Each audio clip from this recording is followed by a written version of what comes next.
de rappel de ce qu'on a travaillé hier. Donc,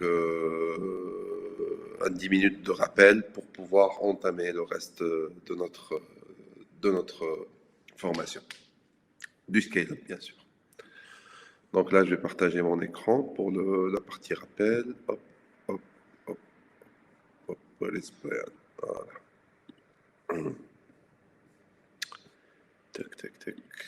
Donc, si l'on se rappelle bien, hier, on a débuté en fait la séance de qu'est-ce qu'on peut faire pour notre client. Et le but en fait de cette séance, c'est surtout de pouvoir voir un peu tout le life cycle et les cas pratiques qu'on va proposer à notre client, comment faire un high level product avec des spécifications high level, comment on va quantifier la proposition de valeur. Et on a fait aussi l'exercice, si tu te rappelles bien,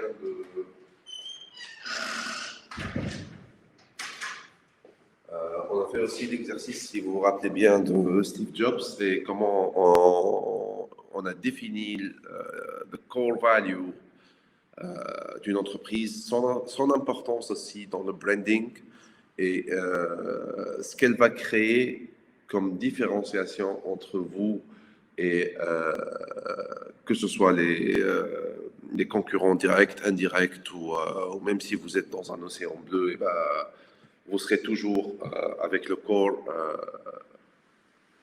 Il y a une connexion autre entre vous et le client.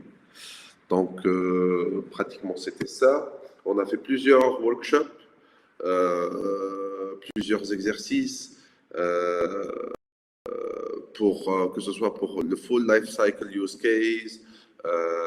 Si tu vous rappelles bien, donc on a défini un peu toutes ces questions-là, comment utiliser le produit, comment installer le produit, et tout cela pour créer un vrai market fit, product market fit dans votre scale-up. On a vu quelques exemples et on a créé le full life cycle use case. Puis, à partir de là, on a créé les spécifications de notre produit. Donc, les spécifications, ce n'est pas... On est bien conscient que vous avez déjà un produit et vous avez votre marché. Mais là, ce qu'on change, en fait, par rapport au product market fit, c'est que nous allons scaler dans un nouveau marché inconnu, que ce soit un autre pays, que ce soit une autre région, etc. Et que cette région-là, elle a ses habitudes et que mon produit, il doit être adapté à leur habitude et adapté à leur certification, adapté à tout ce qui est entrant, disons, en ce marché où on va scaler. Donc, et là, par rapport à tout ce qui est product specification, en fait, sur le marché, le nouveau marché qu'on va trouver, eh ben, il y a des changements qui doivent se faire. Eh ben, c'est un peu comme les PC, en fait. Si vous voyez un peu les claviers de vos laptops, eh ben, en France, ils ont des claviers AZERTY, en Allemagne, ils ont des claviers QWERTZ, je dirais en Angleterre, ils ont des claviers QWERTY, etc. Et chaque pays, il a son propre clavier. Dans les régions arabes, ils ont des claviers en arabe, etc. etc. Les Chinois, des claviers chinois. Donc, chaque pays, ses spécifications et le produit, il doit être un petit peu modifié pour ces spécifications de ce pays. Et on a essayé aussi de créer une brochure par rapport à cela. Puis on a essayé de quantifier la value proposition, combien de value proposition nous avons, c'est quoi les priorités de ces clients, nouveaux clients par rapport à ces value propositions qu'on propose, etc., etc. Et pour pouvoir trouver quelle value proposition communiquer sur et attaquer en tant que premier flag par rapport au marché où je vais scaler, que par rapport à d'autres. Là, on s'explique un peu. On prend un exemple, disons, une voiture, un 4x4, donc un 4x4 et disons le 4x4 Jeep qui est aujourd'hui fait par le groupe Fiat. Donc, Donc ce 4x4-là, en fait, lorsqu'il va entrer en marché, que ce soit en Italie, en France ou bien dans la zone euro, et ben, en fait, il va parler plus de sa basse émission de CO2. Donc, que c'est un 4x4 qui n'est pas polluant, que c'est un 4x4 qui est relativement je dirais, environnemental, green, etc. etc. Par contre, ce 4x4, lorsqu'il va entrer dans le marché américain ou bien dans d'autres marchés, eh ben, il va mettre toute sa puissance en tant que value proposition de Flag. Donc, il va mettre sa puissance de moteur, que ce soit en 15 chevaux, 18 chevaux, 20 chevaux, bien sûr fiscal, dynamique qu'on parle. Et il va mettre en valeur son importance si tu veux si tu veux aller dans les zones rudes, etc., etc. Donc là, c'est chaque pays et quelle value proposition montrer. On a essayé aussi de keep it simple, de le faire, cette value proposition comme elle est, et pas le possible, pas de créer quelque chose de possible. On veut trouver les value propositions de notre produit comme il est, sans le changer, juste changer des trucs d'adaptabilité, mais ne pas changer des trucs techniques pour s'ouvrir le marché. On a défini un peu le core, donc le core value, on a discuté de bien sûr qu'est-ce qui va nous différencier de les clients, et qu'est-ce que ce core value, en fait, il va être le driven pour nos clients et nos fellows. Donc, et là, on parle de NPN, Net Promoter Leads. C'est des gens qui vont devenir non seulement influenceurs de votre marque, mais qui vont suivre votre marque, quel que soit le produit que vous allez créer après. Et là, bien sûr, on ne parle pas de core value qui est le competitive position. C'est plus qu'un competitive position. Voilà. Et on a essayé, en fait, avec l'exercice de defining trois petits exercices qui sont allés ensemble pour définir le core value. Voilà, c'était un peu le cours. Et aujourd'hui, en fait, on va essayer de travailler sur la competitive position. Normalement, vous l'avez déjà fait dans votre produit ou votre startup actuellement. Mais est-ce que vous l'avez fait pour votre région, ou est-ce que vous l'avez fait pour le monde entier, ou est-ce que vous l'avez fait spécifiquement pour le marché où vous voulez scaler? Donc, comme on en a discuté, il y a plusieurs types de scale. Si on se rappelle bien, les Crazy 8, on a identifié au moins un marché auquel on va s'attaquer et scaler en premier lieu. On veut pas travailler et se casser la tête pour créer un marché sans pour autant être le pays prometteur. On veut pas aller dans le désert. Donc, toutes ces études-là, c'est pour trouver la Terre Sainte dans notre scale. Et là, en fait, par rapport à cette terre qu'on a identifiée, pour mon cas, c'était un peu la France, si vous vous rappelez bien, et ben, je suis en train d'essayer d'identifier encore plus mon produit et son adaptabilité pour la France et les concurrents en France. Donc, le competitive position que je vais travailler aujourd'hui, c'est par rapport à cette région spécifique où tu veux scaler. Voilà. Donc, là, on va débuter d'ici peu et on va essayer en fait de stratégifier tout cela. On va définir comment notre produit est en train de communiquer avec les personas, et je dirais les top 2 personas prioritaires. Comment, bien sûr aussi, les priorités de ces personas, ils sont en train de connaître d'autres produits qui sont utilisés indirectement ou bien des concurrents directs dans le marché où je veux scaler. Et c'est quoi la comparaison entre eux avec mon produit? Et puis analyser l'opportunité de marché. Si we fit avec entre notre core value et les persona priorities et les priorités des personas, les deux ensemble, est-ce qu'ils fit sur ce marché ou pas? Et donc, le core map, en fait, qu'on va essayer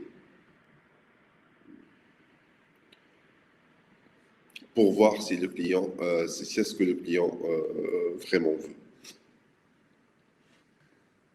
Et donc, on ne veut pas aussi entrer dans un marché où il y a vraiment un statu quo.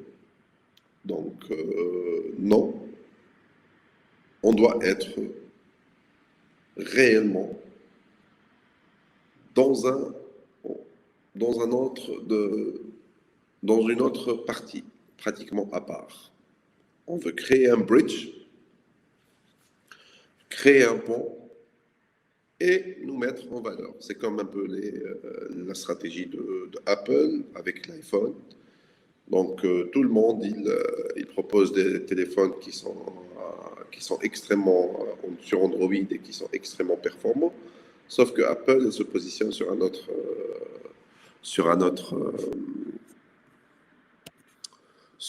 monde. Donc, c'est un peu ça. Avec moi?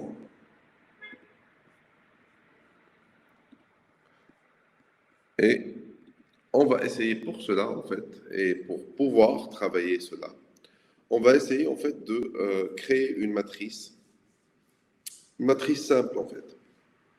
C'est un graphique qui va être vertical, un axe X et un axe Y. Et on va mettre, en fait, sur cet axe X et cet axe Y, on va créer deux valves. Donc, ces valves-là, en fait, c'est les priorités. Les priorités du persona en axe X et en axe Y, ce sera est-ce que cette priorité, elle est reliable un peu ou beaucoup par rapport au persona. Donc c'est un axe X et normalement vous connaissez l'exercice, vous l'avez déjà fait. Mais là, on parle du persona de ce marché.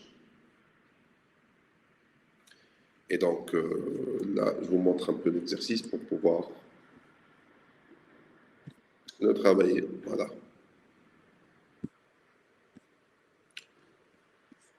Et voilà.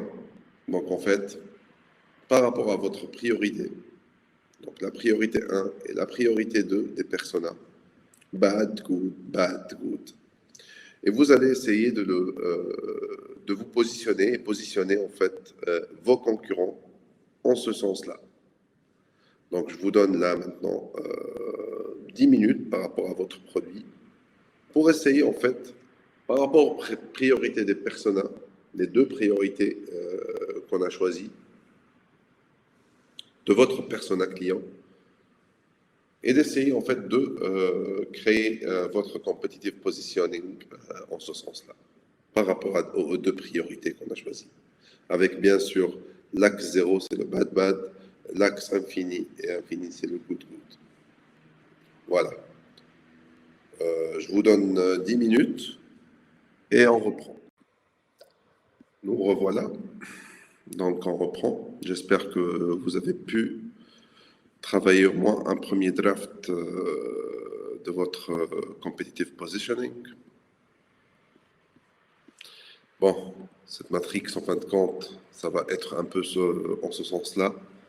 Donc, Là, par exemple, c'est par rapport à tout ce qui est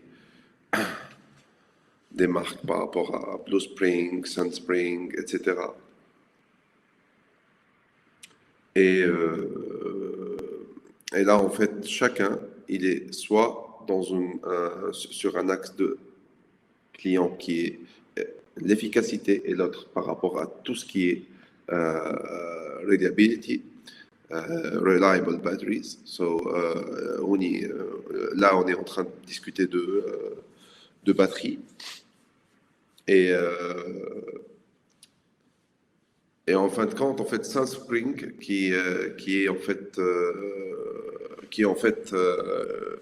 des panneaux photovoltaïques sans batterie. Donc là, ils sont pratiquement, c'est de l'énergie qui est sans batterie et qui a une efficacité très haute. Ça, c'est la marque la mieux positionnée. Par rapport à une batterie classique comme le World Watery qui est ici.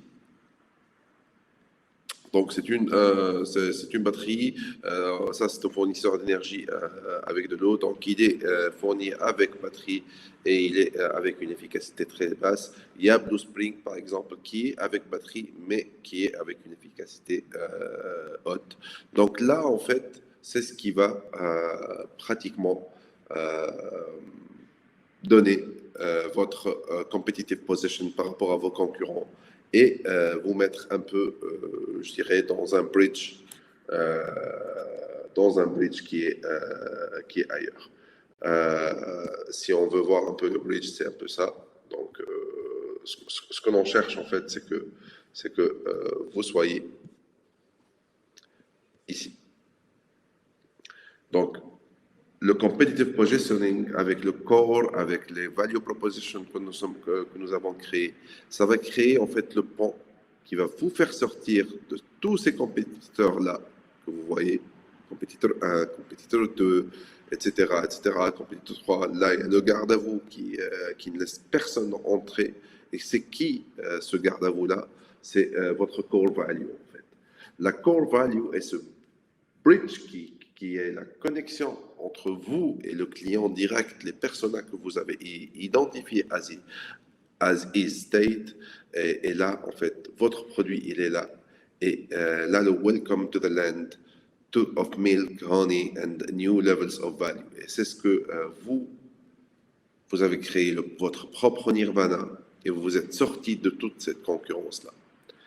C'est ce qu'a fait Apple avec l'iPhone. L'iPhone, il est là, il est en train de jouer tout seul dans son marché. Il touche généralement à chaque sortie, et ben, il y a un boom d'achat de iPhone, alors que tout le reste des marques, que ce soit Samsung, Huawei, et tout le reste des marques, en fait, ils sont en train de concurrencer sur cette partie-là. Donc, en fait, on a fini par cette partie en fait de qu'est-ce que vous pouvez faire pour votre client et ce qui est en fait les objectifs de cette formation entre hier et aujourd'hui. Donc, c'est comment bâtir une unique valeur de proposition qui va satisfaire un seul besoin spécifique par rapport au marché auquel vous voulez scaler. Et ce qu'il faut apprendre, et ce qu'on doit avoir pu apprendre au cours de la séance d'hier et ce début, cette heure-là d'aujourd'hui. Donc, c'est un besoin égale une proposition de valeur. One need equal to one value proposition. Un produit ou service, c'est le premier draft et c'est le premier pas. Ce n'est pas la finalité, c'est le premier pas. Il va être toujours modifié selon le pays où on va scaler, selon les besoins et comme on en a discuté avec les claviers des PC. D'autres avec la Jeep par exemple, 4x4. Donc il faut en fait aussi connaître tout sur ses competitors. Il faut les laisser le plus longtemps rapprochés de vous connaître tous les détails par rapport à eux. Et, euh, et ce qui est bien, en fait, à savoir, et ce qui est bien à noter, c'est qu'après tout, en fait, et ce qu'on a vu, euh, ces concurrents, en fait, peuvent devenir des partenaires. Pourquoi ils peuvent devenir des partenaires? Eh ben, si l'on voit un peu aujourd'hui la guerre qui est entre Apple et Samsung sur les téléphones et les smartphones haut de gamme. Eh ben, en fin de compte, si on voit un peu ce que fait Apple, en fait, Apple, avec le iPhone, il est en train d'acheter tous les screens de chez Samsung. Il est en train d'acheter les batteries de chez Samsung. Il est en train d'acheter, il est en train de développer des trucs. C'est non seulement un concurrent direct, mais aussi c'est un partenaire pour tout ce qui est composant. Donc, ce qui est un autre takeaway qu'il faut prendre, il ne faut pas bâtir sur des hypothèses. Là, tous ces exercices qu'on est en train de faire par rapport au scale, et pour ne pas tomber dans le no man's land, le désert, c'est qu'on n'est pas en train de bâtir sur des hypothèses. On est en train de bâtir sur des vrais data.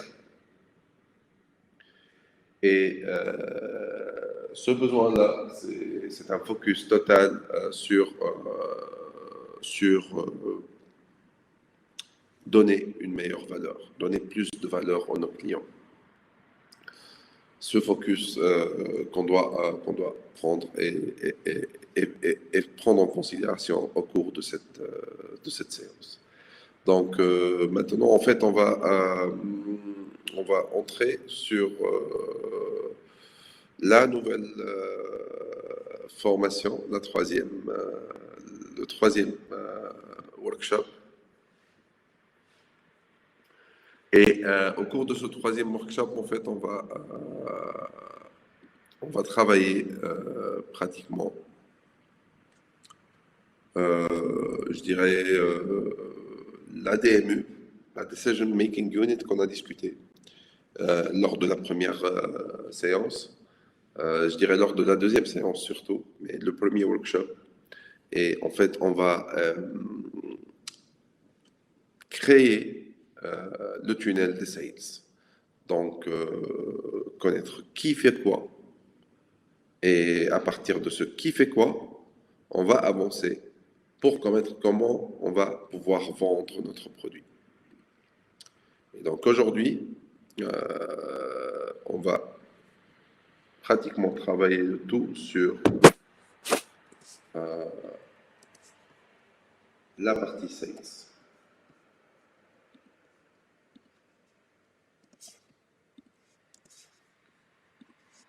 Et on débute d'ici peu.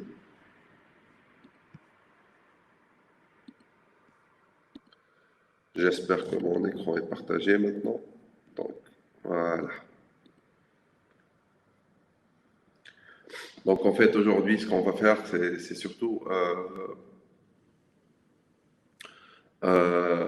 processiser la partie des ventes de notre produit lors du scale-up.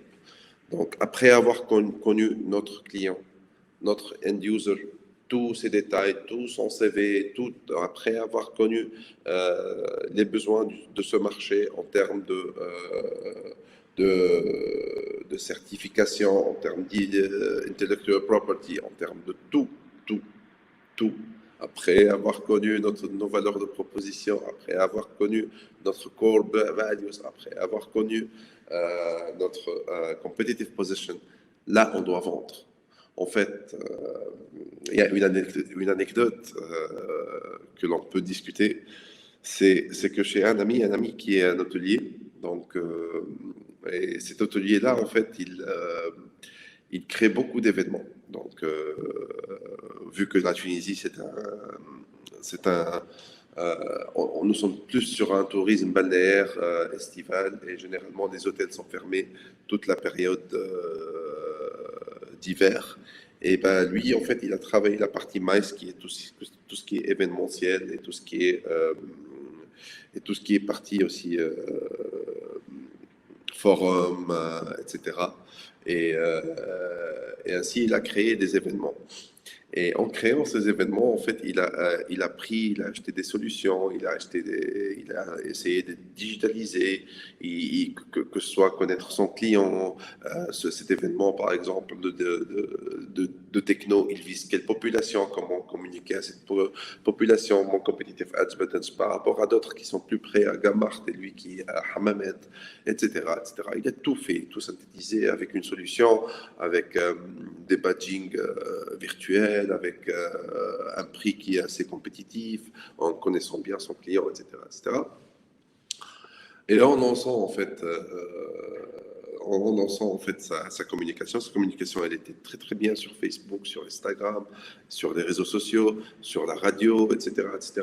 Mais sauf que les ventes ne suivaient pas. Et en fait, pourquoi les ventes ne suivaient pas? Parce que tout simplement, il a oublié de créer un centre d'appel là où il va recevoir les calls euh, des clients. Pourquoi? Parce que tout simplement, il a oublié un point. C'est que en Tunisie, le client, avant de processiser l'achat et avant d'acheter, surtout par rapport à tout ce qui est événementiel, par rapport à tout ce qui est soirée, etc., eh ben, il prend le téléphone et il demande. Il essaie d'avoir plus d'informations avec une personne, avec un client qui est assez direct avec nous. Et c'est ce qu'on va essayer de travailler aujourd'hui. En fait, on va essayer de ne pas de fluidifier en fait la partie sales et à ce que notre produit arrive à notre client. On va essayer aussi, non seulement aujourd'hui, mais c'est aujourd'hui et demain en fait. On va essayer aussi d'identifier et de mettre en place des stratégies de vente qui sont efficaces pour vos startups. Donc les objectifs, ce sera définir les différentes parts de la DMU, de la Decision Making Unit, que ce soit les purchase decisions, les acheteurs, les influenceurs, etc., tout définir. Créer un map aussi par rapport au map de process où le client et définir ce map en fait il va nous montrer comment le client il décide à acheter ton produit, estimer le cycle de vente qui est très important, le cycle de vente du produit, identifier aussi s'il y a des barrières et comment mon produit il va comment ils vont affecter à la vente de mon produit. Et puis, créer des stratégies, que ce soit court terme, terme moyen ou bien long terme, des stratégies de vente de notre produit. Et donc, aujourd'hui, tout le monde connaît ça, en fait. Tout le monde connaît qu'il y a des influenceurs dans la vente, que ce soit des influenceurs, même pour acheter un yaourt. Donc aujourd'hui, si on achète un nouveau yaourt, c'est que l'on va à un hypermarché et que cet hypermarché-là, il a mis en avant le produit de X directement dans mon champ de vision et non pas en dessous. Donc celui qui va être au milieu, eh ben, c'est celui qui va avoir la position au milieu, c'est celui qui va être plus visible. Et donc là, c'est l'hypermarché qui a mis ce produit-là et qui a voulu qu'il soit plus impacté en achat. Il y en a d'autres, comme les chocolats, généralement, lorsque les chocolats et les bonbons, lorsque vous arrivez à la caisse, et ben, généralement, les chocolats et les bonbons sont auprès de la caisse. Et ils sont tout en bas. Pourquoi? Parce qu'ils savent que lorsque vous entrez avec votre enfant et que votre enfant il a une hauteur de 1 mètre, c'est que son champ de vision il va être directement vers le chocolat. Ce que vous n'allez pas avoir en tant que parent qui est à 1,50 m ou plus. Donc c'est l'enfant qui va le voir et qui va vous demander directement, et c'est une influence qui est directe, qui va vous demander et pleurer pour acheter ce chocolat Kinder ou bien autre marque. Et donc là, c'est des decision makers qui sont un peu là partout. Il y a des influenceurs, il y a les acheteurs économiques, il y a les champions, il y a ceux qui ont un veto. Est-ce que vous entrez, est-ce que votre produit, il entre ou il n'entre pas? Il y a les acheteurs finaux, les end users, et il y a aussi ceux qui sont compliance. Donc là, on parle de parties communautaires, c'est eux, tout ce qui est partie aussi certification, tout ce qui est partie douane, etc., etc. Et cette DMU-là, donc ce qu'on va essayer de travailler, c'est connaître qui fait quoi dans cette DMU, donc, et dans cette partie d'achat. Donc, identifier tous les parties prenantes de ces DMU-là. Et connaître comment le client il va acheter mon produit. Donc ça, c'est le plus important.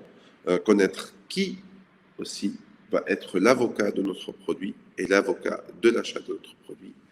Et là, par exemple, si vous voyez un peu, vous voulez faire un voyage. Et la première idée que vous allez faire, c'est que vous allez faire des recherches sur Internet. Et le premier site généralement qui est utilisé, c'est booking.com. Et ben, en fait, Booking, lors de l'affichage de votre voyage, il va vous montrer les hôtels. Si vous avez choisi, par exemple, d'aller à la Grèce, il va vous montrer les hôtels en premier lieu, non pas les hôtels qui sont les moins chers, non, il va vous montrer les hôtels auxquels Booking prend le plus de commissions. Et donc, vous allez directement être influencé dans la première page, voire plus, par les hôtels, là où Booking fait le plus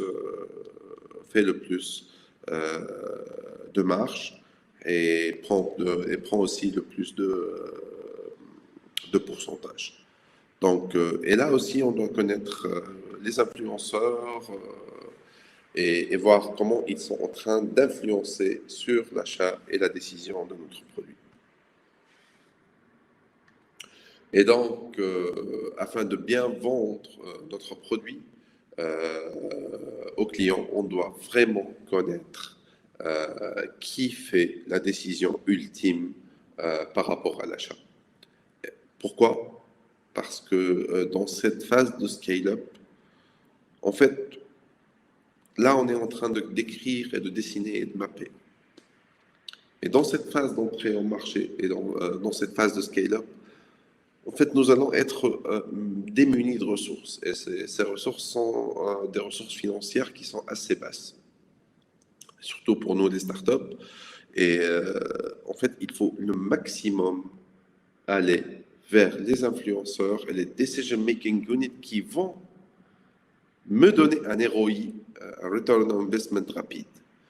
Donc, si par exemple, aujourd'hui,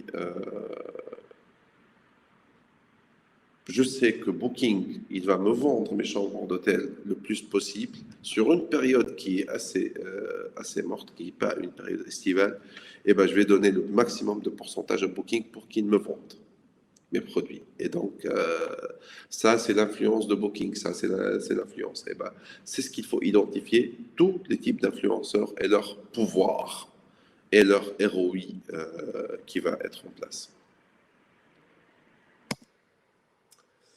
Et donc, il y a plusieurs types de decisions, il y a plusieurs rôles.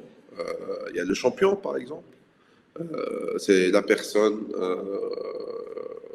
qui connaît le client et comment il va acheter votre produit. Ça, c'est le champion. Il y en a d'autres. Bien sûr, il y a le client final, qui est la personne qui va utiliser votre produit. Et il y a aussi le primary economic buyer, qui est vraiment très important parce que c'est lui qui va décider qui fait quoi. Est-ce qu'on va faire l'achat et l'acquisition ou non? Et ça, c'est généralement le régulateur, qui est soit l'État, soit l'hypermarché, soit le marché lui-même, soit... il y a plusieurs trucs. Expliquons-nous. Je pense que vous n'avez pas très bien, vous ne faites pas la différence entre le champion et le primary economic buyer. Le champion, en fait, c'est que, je dis n'importe quoi, mais prenons par exemple, vous avez votre produit et vous connaissez que moi, en tant que Riyad, eh ben, je peux vendre votre produit à, j'ai le client qui est en main, en fait. Donc, je le connais, c'est mon ami, et il peut ouvrir directement tout le marché. Eh bien, moi, je suis un champion. Pourquoi? Parce que moi, pour vous, moi, je suis un champion. Pourquoi? Parce que moi, je vais t'ouvrir le marché. Je vais te donner cet accès à ce marché. Je suis une seule personne, mais ou une entité qui va t'ouvrir ce marché. Je connais le client et je vais t'ouvrir le marché. La différence entre moi et l'economic buyer, primary economic buyer, en fait, le primary economic buyer, c'est un régulateur. Il va t'ouvrir le marché sans pour autant savoir s'il y a un client ou pas. C'est lui qui va te donner l'accès à ce marché-là, c'est tout.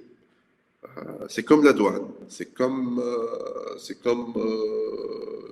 l'office de commerce, etc., etc. Et là, par rapport à ces primary economic buyers, généralement, ça va sur toutes les licences de téléphonie. Donc, que ce soit en entrée par rapport à la 4G, la 5G, tous les telcos, en fait, ils ont le primary economic buyer qui est généralement l'État lui-même. Dans la Decision Making Unit aussi, nous avons les premiers et les seconds influenceurs. Et il y a plusieurs types d'influenceurs. Chaque influenceur, il influence en son sens, dans sa matière. Il faut les identifier et pour savoir comment ils peuvent être et maximiser les ROI avec eux.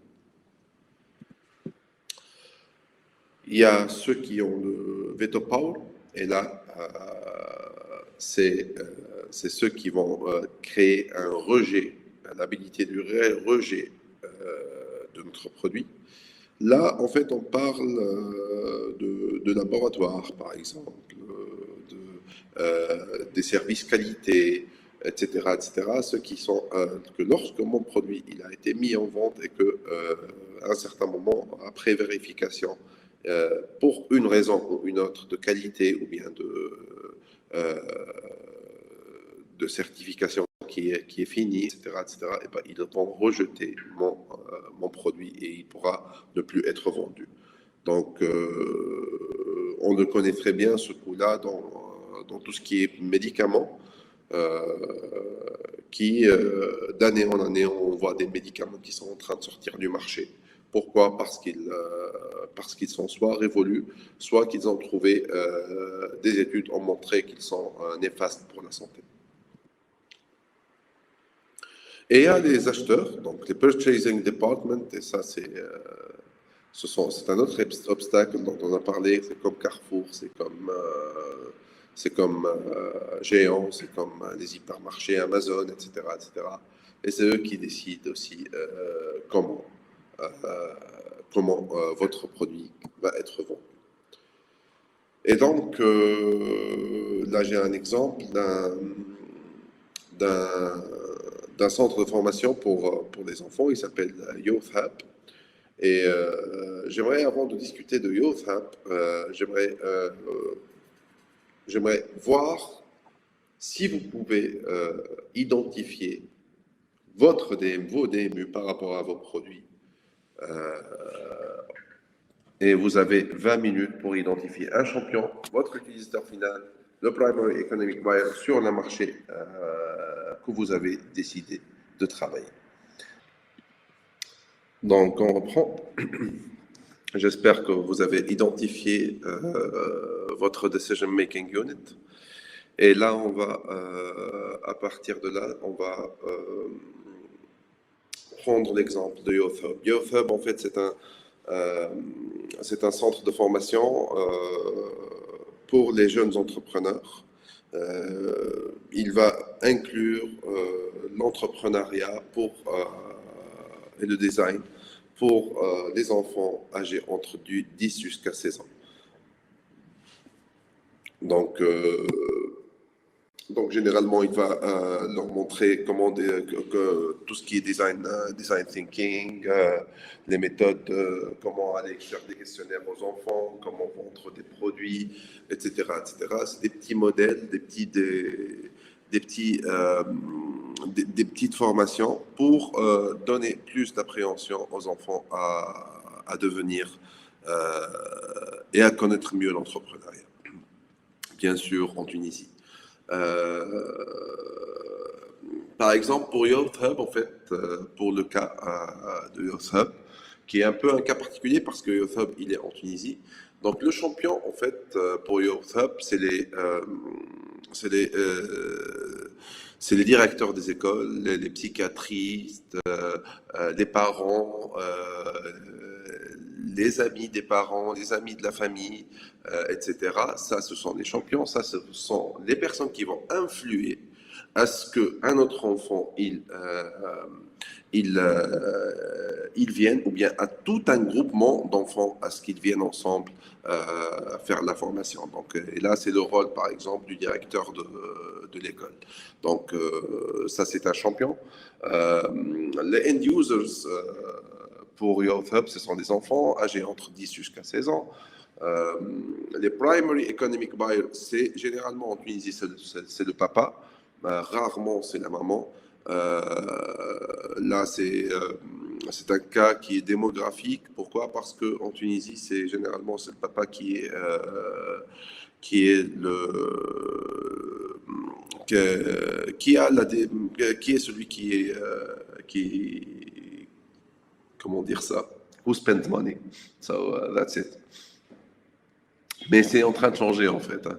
C'est en train de changer. La femme en Tunisie, depuis quelque temps, elle prend beaucoup d'ampleur et elle prend beaucoup de pouvoir. Euh, elle est aussi égale à l'homme. Et elle décide beaucoup par rapport aux enfants. Donc, en troisième lieu, c'est les premiers et les seconds influenceurs. Donc, les amis des enfants, ce sont des influenceurs. Les amis des parents, ce sont des influenceurs. Les teachers, les instituteurs, institutrices, les coworking spaces, les associations d'étudiants, les associations parentales, etc., etc. Ça, ce sont des influenceurs primaires et des influenceurs secondaires par rapport à Youth Hub. Il y a ceux qui sont les vétos, il y a le papa et aussi le directeur de l'école. Donc, si on voit et on remarque bien, ces personnes de veto, il peut être un champion et il peut être aussi un primary economic buyer. Donc, c'est pour ça que ces personnes-là, ils ont un double pouvoir qui peut être un veto de refus. Et les purchasing units, c'est généralement le service financier des écoles, donc les départements financiers des écoles. Et c'est eux généralement qui s'occupent de la partie vente et achat et ils prennent leur commission, bien sûr, par rapport à cela. Là, c'est le cas de Youth Hub, donc j'espère que vous avez fait aussi votre cas. Donc, je vous laisse rebobiner tout ça et mieux le comprendre. On pourra en discuter de ce cas d'ici peu.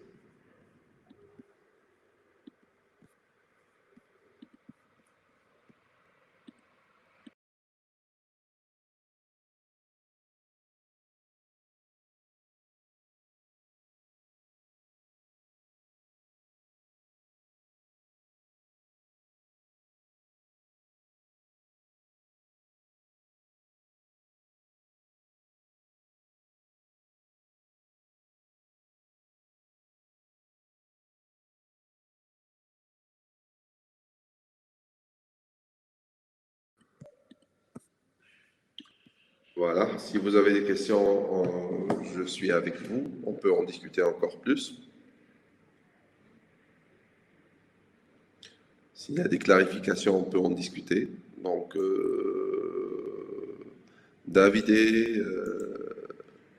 je suis là.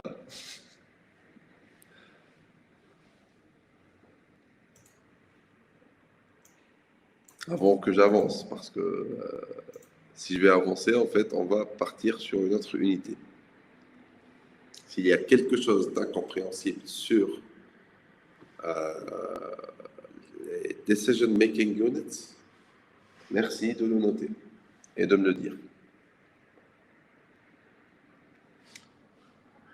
Bien. Vous me direz que peut-être que vous ne pouvez pas mapper ou schématiser tout cela. Pour pouvoir mapper et schématiser la partie Decision Making Unit, il y a beaucoup de questionnaires et il y a beaucoup de va-et-vient sur le marché. En fait, il faut non seulement schématiser, mais aller au marché lui-même pour comprendre qui est vraiment décisionnaire et influenceur dans ce marché-là. Je m'explique. Tu peux par exemple vouloir vendre de la publicité, de la publicité en ligne avec des ads, etc., etc. Tu peux en ce sens aller vers des influenceurs sur la publicité, celui qui connaît une marque telle ou bien une marque telle, etc., etc. Mais est-ce que c'est un vrai champion? Est-ce que c'est un vrai, c'est une vraie personne qui va influencer? Et donc en fait, c'est le marché auquel tu vas questionner, qui va vous aider à déterminer qui est qui, et qui est le champion, qui est le primary, secondary influencer, qui a le veto. Ce sont des anciens aussi. Tu peux questionner des personnes qui probablement n'ont rien à voir avec ton produit, mais qui connaissent le marché mieux que toi et qui peuvent te montrer qui sont les personnes qui ont le veto et s'il y a des obstacles, s'il y a des purchasing departments. Euh, et là, à chaque fois, tu vas au marché, tu vas demander et puis tu retournes chez toi et tu mappes le truc et tu fais encore plus de recherches par rapport à ça jusqu'à ce que tu définis un map total là où il y a des decision making units. J'espère que vous avez fait ce workshop. Logiquement, vous l'avez déjà fait auparavant, mais vous ne l'avez pas fait spécifiquement pour le marché de scale-up. Donc, et c'est ainsi qu'on pourra, à partir de ces recherches-là et à partir de ce mapping, vous pourrez en fait définir et lister et catégoriser pratiquement tous les labels identifiés. Le but, en fin de compte, c'est de pratiquement avoir ces couleurs, par exemple, le client, l'argent, l'influenceur et le veto. Donc, l'argent, bien sûr, c'est celui qui va me payer.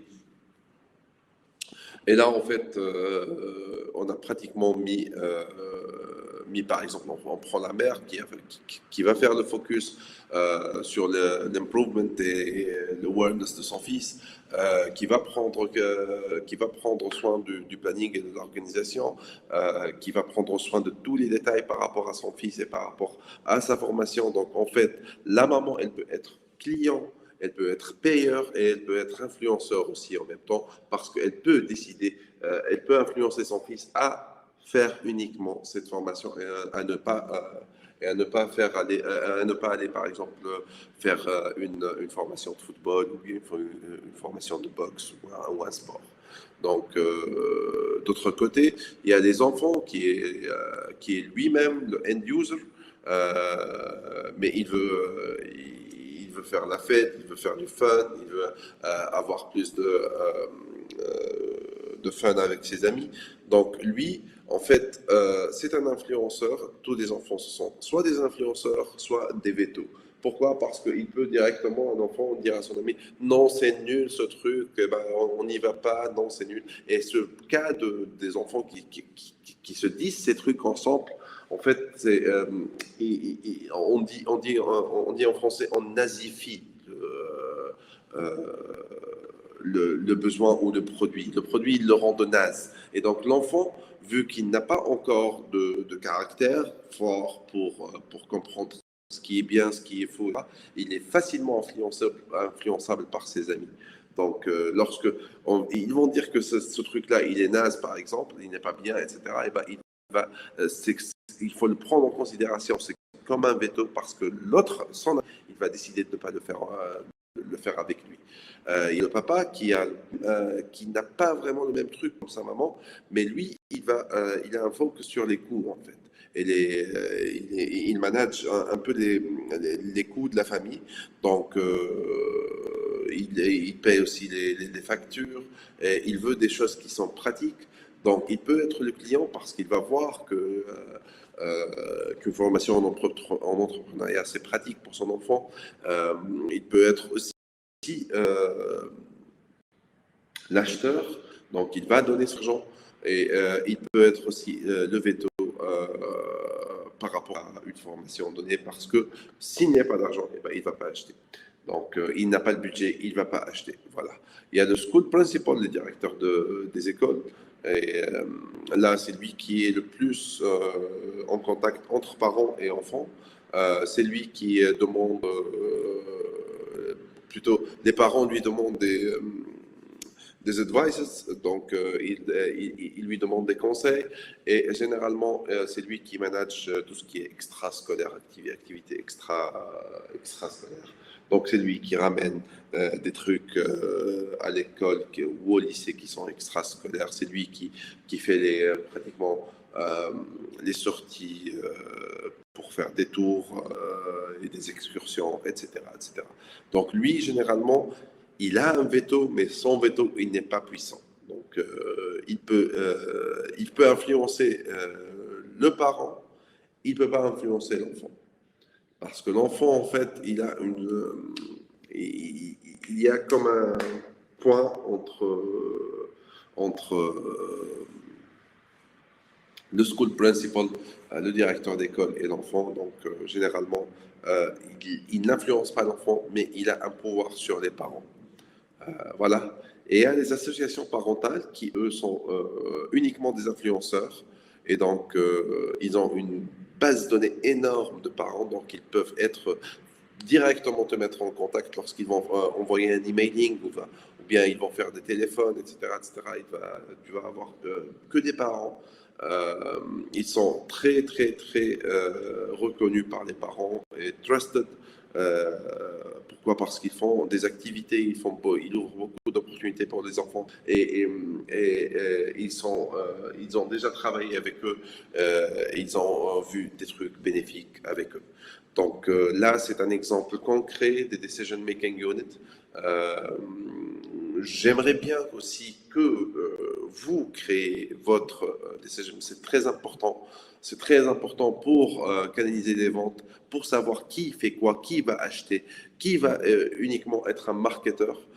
Pour moi, les enfants, ils vont être des marketeurs. Le school principal, ça va être des marketeurs. Les parent associations, ça va être les marketeurs. Et pour moi, le parent et la maman sont les vrais clients, sont ceux qui vont donner de l'argent. Donc, je dois faire un focus lors de ma communication sur les parents, sur uniquement les parents, parce que c'est eux qui vont me payer en fin de compte. Et c'est eux qui vont être influencés, que ce soit par leur fils, que ce soit par leurs enfants, bien sûr, que ce soit par les directeurs des écoles ou bien par les associations parentales. Donc voilà, ça c'est par rapport à la DMU. J'espère que vous pourrez mapper votre truc comme celui-là, votre DMU comme celui-là. Je vous donne pratiquement 10 minutes par rapport à ça et on pourra faire un feedback après sur ce map. Donc 10 minutes pour le mapping. Et voilà, on reprend. Donc j'espère que vous avez mappé votre DMU.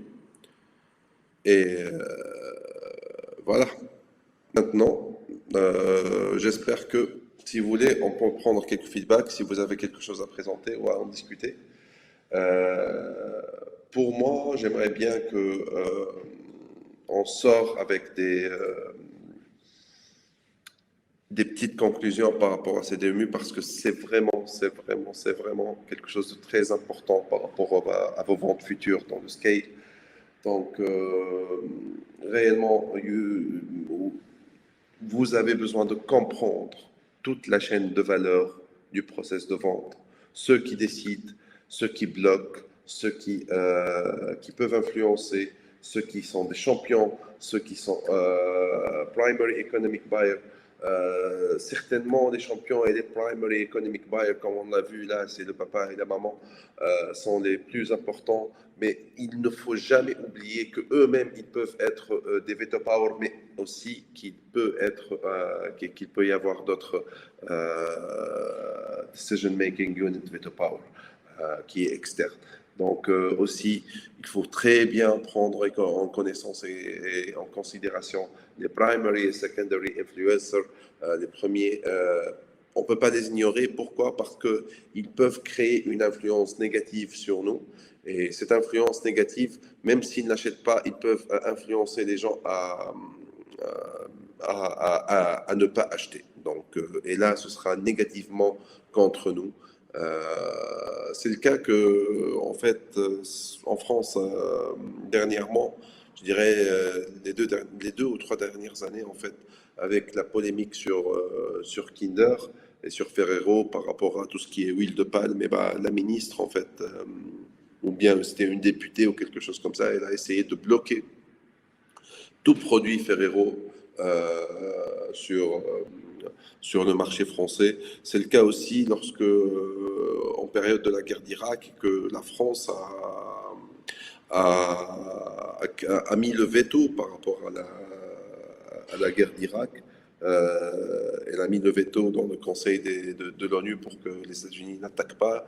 Et là, lorsque Bush il est sorti, et il a dit que la France n'est plus un ami et on bloque tout achat par rapport à la France. Et donc, ils ont bloqué l'achat de vin, l'achat de fromage français, tout ce qui est français, il n'est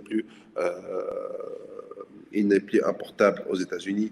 C'est le cas aussi dernièrement entre Trump et Huawei, lorsque la guerre entre Trump et la Chine sur le cas Huawei, lorsqu'il a bloqué tout produit Huawei d'entrée aux États-Unis. C'est le cas aussi dernièrement avec la guerre en Ukraine et la Russie.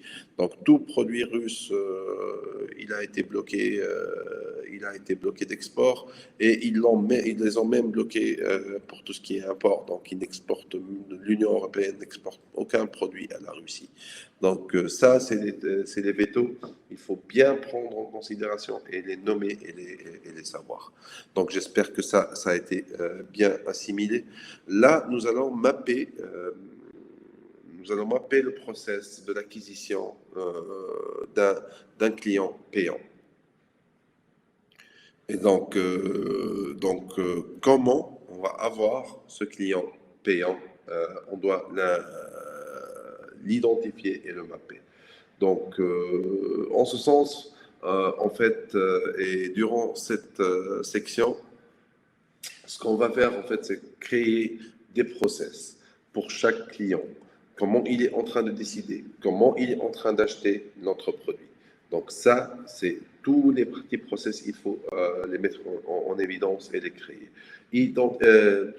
Estimer tout le cycle de vente de notre produit et puis qui est très important, identifier les budgets, identifier tout ce qui est réglementaire, tout ce qui est compliance qui pourrait bien sûr retarder un produit. Là, on parle de produits qui peuvent être, je ne sais pas, votre produit, il peut être une start-up et votre produit, il peut être aussi une start-up qui vend des healthy foods, par exemple.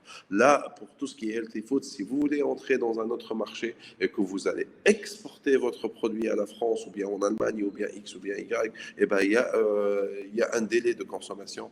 Et si, par exemple, votre produit, il va être bloqué par la douane, eh ben, il va tuer un peu et manger encore plus des délais de consommation de votre produit final qui va être exposé. Et parfois, lorsque le produit qui est exposé dans l'hypermarché, il et que ces délais de consommation viennent à bout, pratiquement même les 10 derniers jours de la DLC, ben, les gens n'achètent pas ce produit. Donc il faut prendre en considération tous ces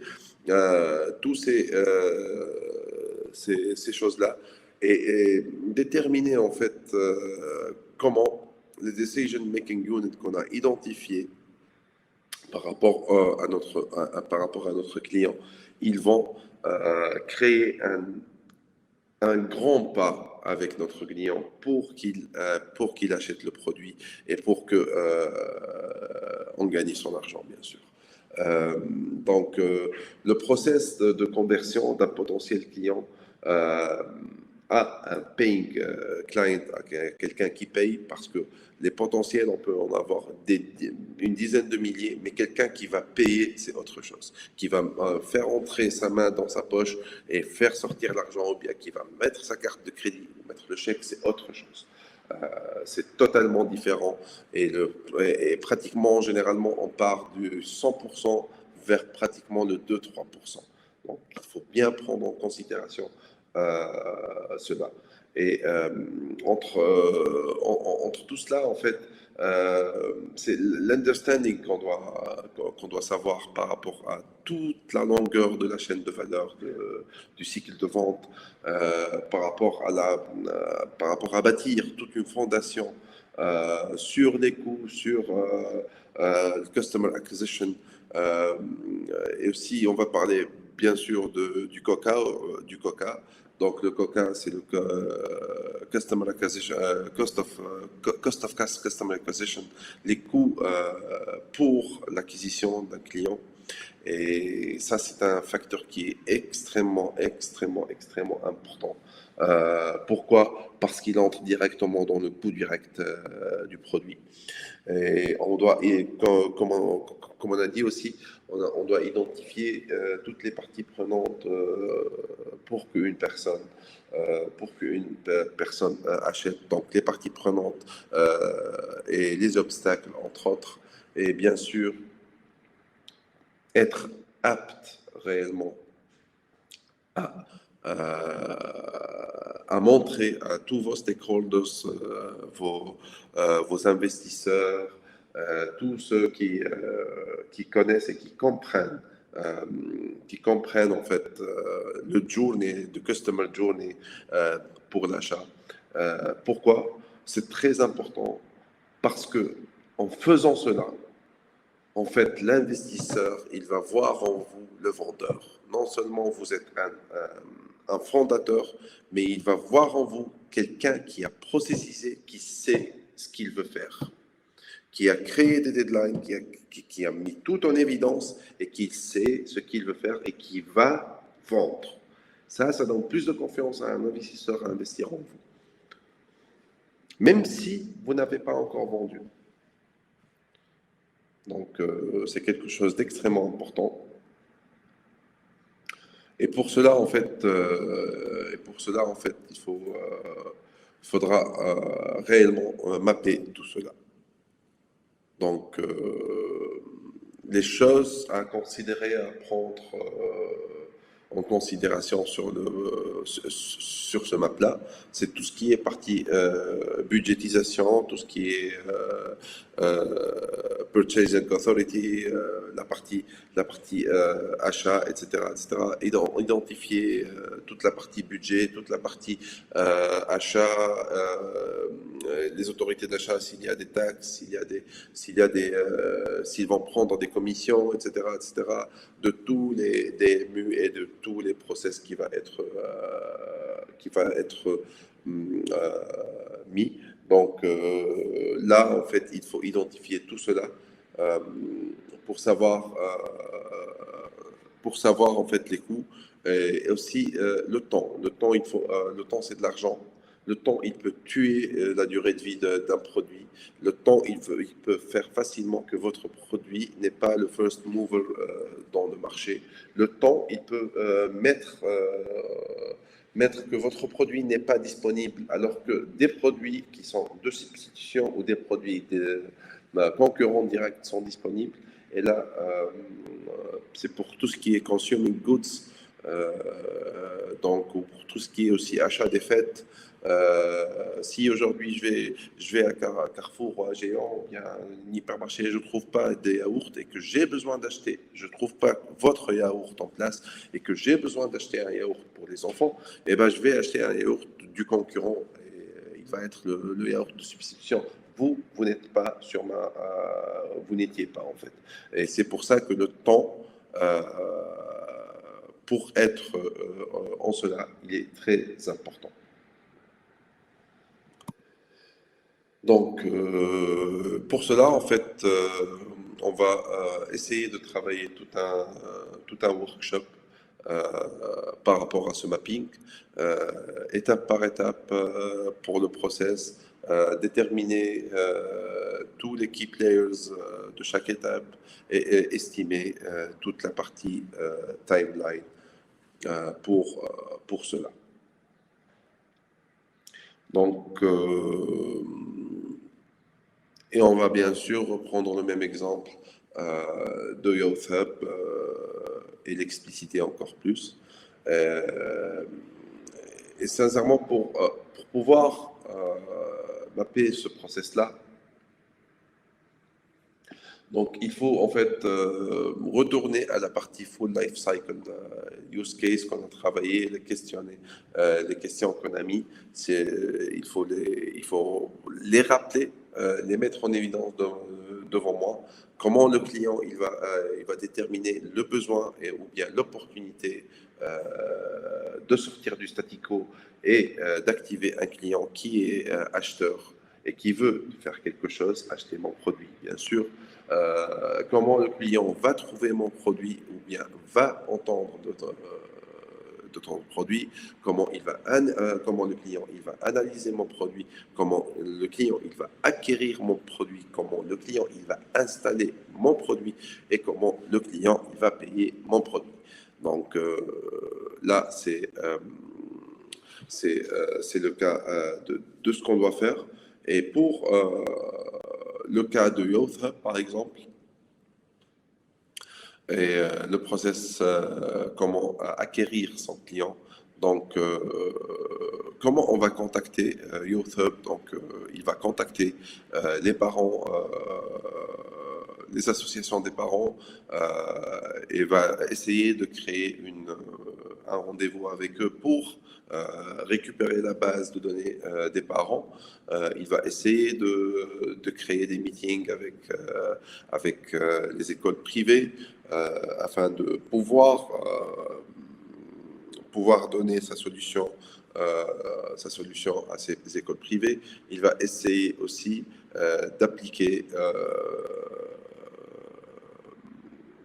il va essayer aussi d'impliquer les parents qui ont directement appliqué son programme.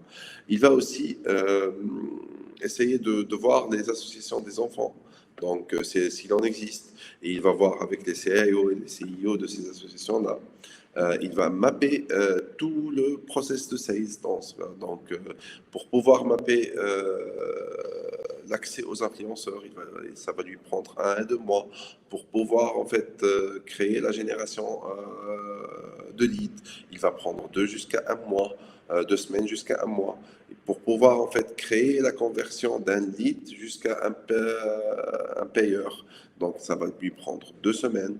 Pour pouvoir en fait préparer toute la partie logistique de la formation, ça va lui prendre toute 1 semaine. Pour pouvoir faire le programme, c'est un programme de 3 jours.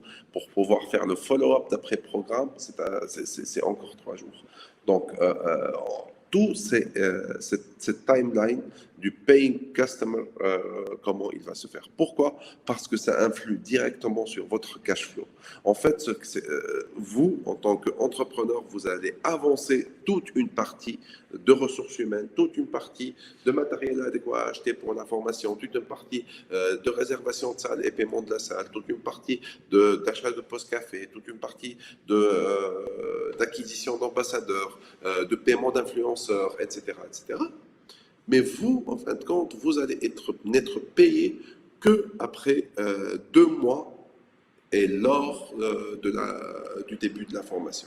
Et ça, c'est très important. C'est vous qui allez payer le premier et vous n'allez récupérer le gain qu'après, vous n'allez être déjà payé par rapport à ce que vous avez consommé, mais aussi n'avoir le gain qu'après 2 mois. Et là, il y a une déflation de l'argent aussi par rapport à la timeline. Donc, j'aimerais bien que vous faites ceci. Donc, vous mappez un peu votre paying customer. Donc, essayez de le mettre. On reprend la même chose. Donc, je vous mets Youth Hub Process et vous allez essayer de mapper votre cas par rapport à votre client. Donc, je vous donne 20 minutes, comme tout à l'heure. Salut à tous. Donc, j'espère que vous avez mappé un peu votre process.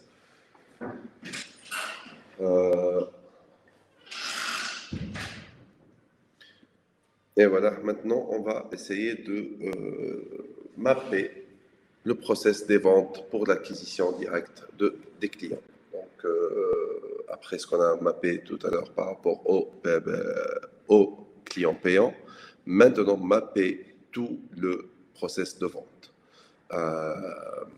Donc, durant cet exercice et la méthodologie qu'on va faire maintenant, en fait, nous avons développé les short-term sales, mid-term sales strategy, long-term sales strategy qu'on doit mettre en place et afin de pouvoir acquérir le process de vente.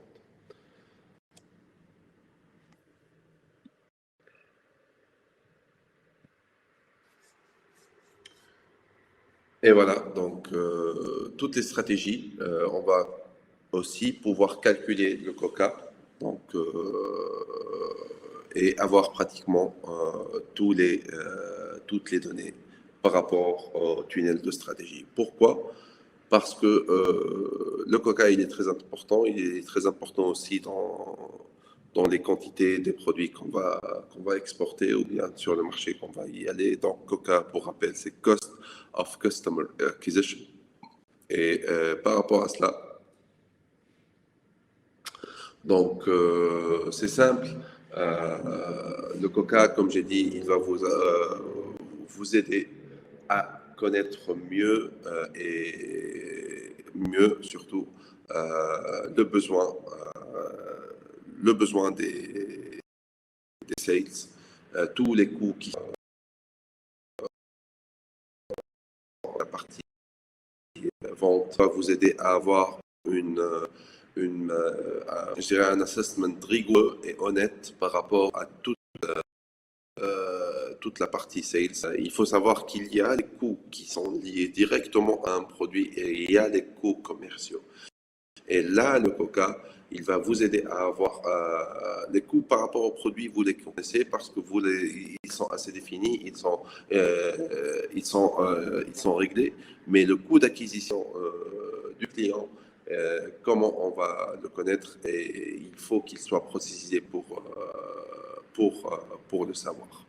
Donc là, dans le short term, par exemple, par rapport à toute la partie sales,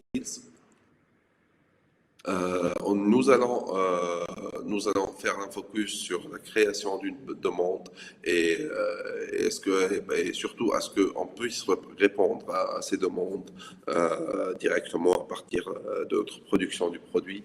On va se baser sur du direct salesperson, salespeople, voilà, sur des web techniques. Donc, c'est en fait les ventes directes qui vont être basées.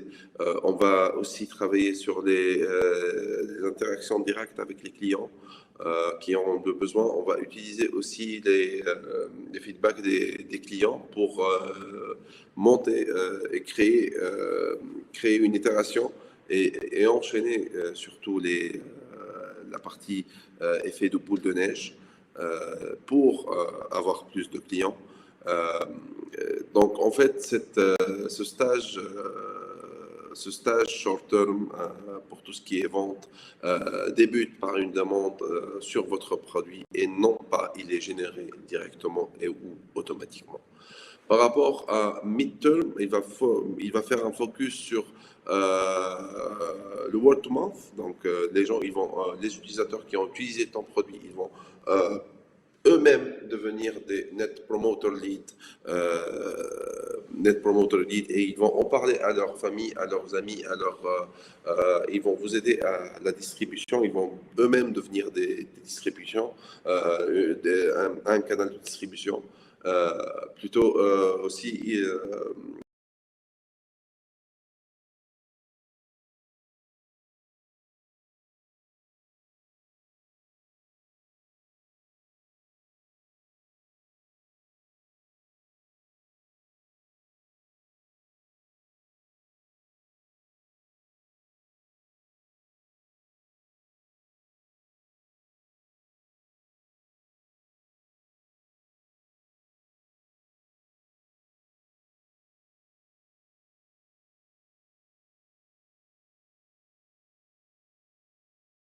tout est noté et mis en place et shared avec notre sales department, le département de vente, et aussi avoir toute une traçabilité sur toute la communication avec les clients, que ce soit le emailing, le SMSing, le marketing, que ce soit si on a fait du phone coding, du téléphone call avec ses clients, s'il a envoyé des reviews, s'il a envoyé des messages, des commentaires, etc., etc.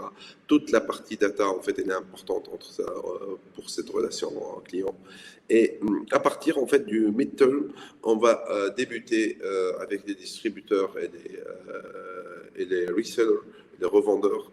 Et là, en fait, dès qu'on entre à partir de ce point-là, on va pouvoir débuter à amoindrir les coûts du COCA, du Cost of Client Acquisition.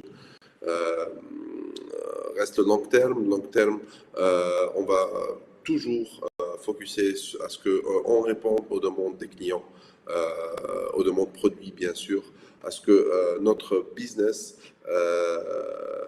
c'est lui qui est créé, c'est lui qui devient un créateur de demandes et d'opportunités. Et on continue aussi à ce que le CRM il s'agrandit de plus en plus pour qu'il devienne un guest experience plus qu'un CRM classique. Donc, et là, on parle d'expérience utilisateur, d'expérience acheteur. C'est eux qui deviennent. Il y a vraiment une, un entretien direct avec l'utilisateur et de toute l'équipe vente. Aussi, il va y avoir des ajustements avec les compétiteurs, tous nos concurrents et ceux qui viennent sur notre marché. Donc, en ce sens, nous allons essayer de mapper tout le process de sales, identifier les différents targets et aussi déterminer les stratégies de vente. Et pour cela, en fait, pour développer, que ce soit pour le petit terme, pour le moyen terme ou bien pour le long terme, une stratégie de vente, nous devons en fait comprendre c'est quoi les canaux de vente, comment on les utilise, qui les utilise, qu'est-ce qu'ils vont changer, qu'est-ce qu'ils vont changer dans le temps aussi, est-ce qu'il y a des trucs nouveaux qui vont changer. Et pour pouvoir faire cela, en fait, on doit répondre à quelques questions. Donc, généralement, les questions, comment mes clients directs, ils vont savoir et entendre du problème ou de l'opportunité que je suis en train de résoudre, comment mes clients directs vont savoir que ma solution existe et qu'elle est clé par rapport à leurs besoins, comment mes clients vont savoir de mon business, comment ils vont me reconnaître, comment ils vont voir le process de ma vente, etc., etc. Et pour qu'ils puissent acheter mon produit, comment je vais faire de la vente, et comment je vais collecter de l'argent. Ça, en fait, c'est des trucs qui sont très, très, très, très, très élémentaires à développer pour notre sales process. Et pour pouvoir, en fait, faire cela et le faciliter, en fait, comme on a dit, et comme on a pris l'exemple, en fait, de YouthHub, le short term, bah, ils vont faire du 100% vente directe. Donc, le 100% vente directe, donc ils vont essayer de communiquer avec tout type de clients. Là, on parle des parents. En cette phase, ils vont utiliser beaucoup le bouche à oreille. Pourquoi? Parce qu'ils n'ont pas beaucoup d'argent aussi à faire, pour faire la communication. Euh,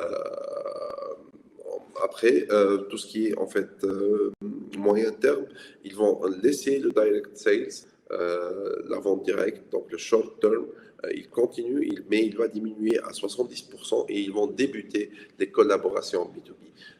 Pourquoi, se dit-on, on ne commence pas dès le short term les collaborations B2B, et sachant que les collaborations B2B sont des collaborations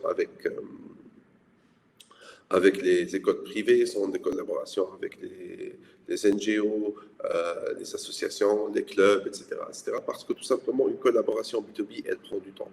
C'est généralement une collaboration contractuelle euh, qui va prendre du temps. Et généralement, ces contrats, ils prennent facilement de 6 jusqu'à 12 mois. Donc, pour pouvoir débuter la vente en ce sens. Et c'est pour ça qu'ils ont choisi que le B2B, il commence en mid-term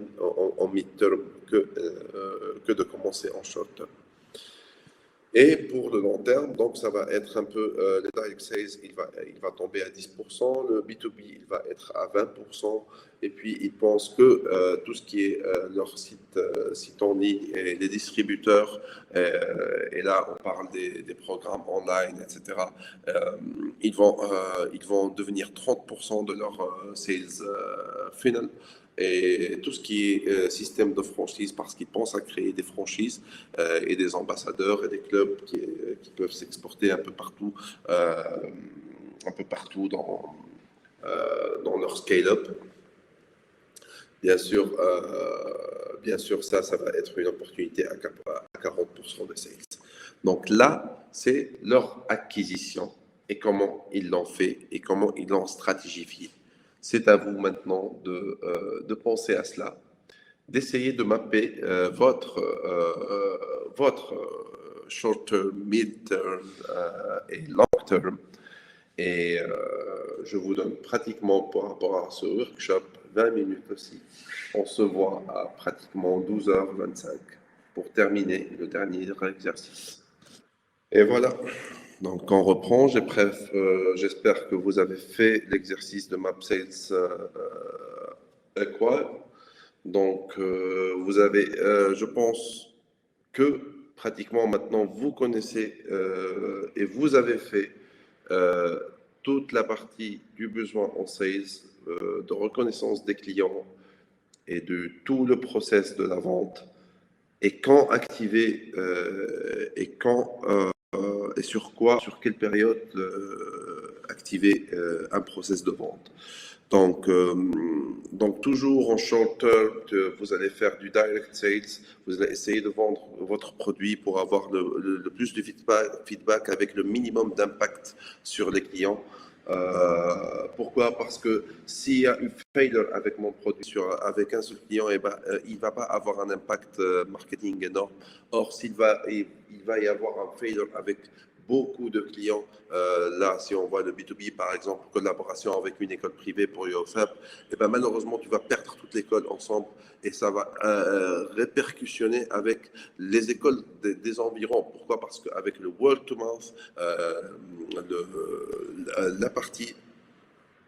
la partie bouche à oreille, eh ben, ils vont discuter avec d'autres écoles privées et vous allez vous retrouver dans une même région pratiquement boycottée ou blacklisté. Donc ça, c'est très important à tester votre produit et tester les sales en mode direct sales uniquement. J'espère que vous avez pu énumérer cela, énumérer le process d'acquisition et énumérer le process de vente. Toujours mettre en évidence et savoir que à chaque fois votre business il va évoluer, à chaque fois votre stratégie de vente elle va évoluer.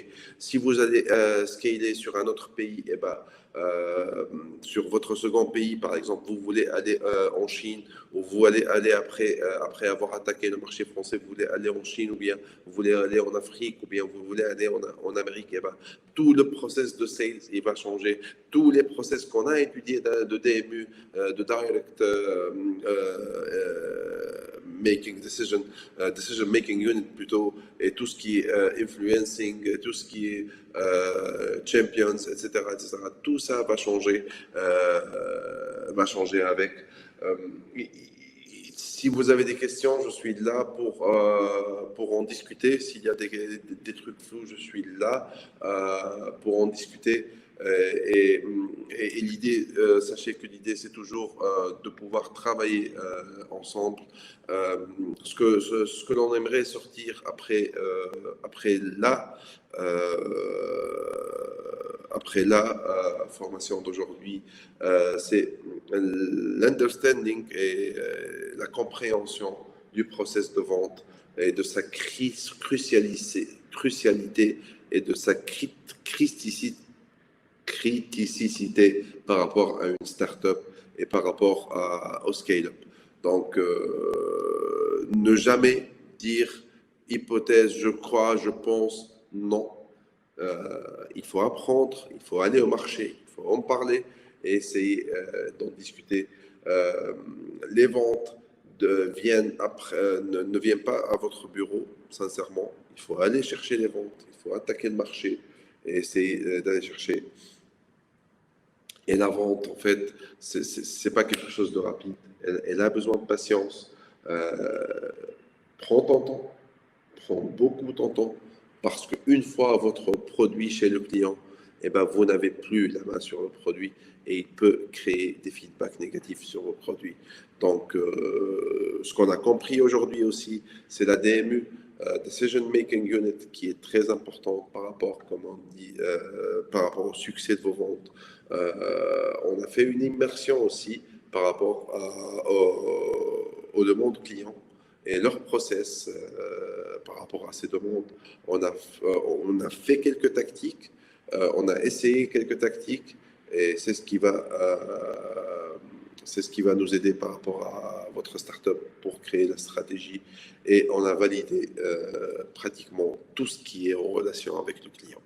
Donc là, vraiment, nous sommes prêts à avancer sur les long time value, tout ce qui est Coca et chiffrer tout ce qui est à chiffrer pour créer le business plan adéquat et le business model adéquat par rapport à un scale-up. Donc, merci beaucoup. Si vous avez besoin, si vous avez des feedbacks, vous avez quelques questions, en quel que soit, je suis là pour en discuter. Je serai connecté ici pour l'attente de vos questions jusqu'à 13h heure Tunis. Bien.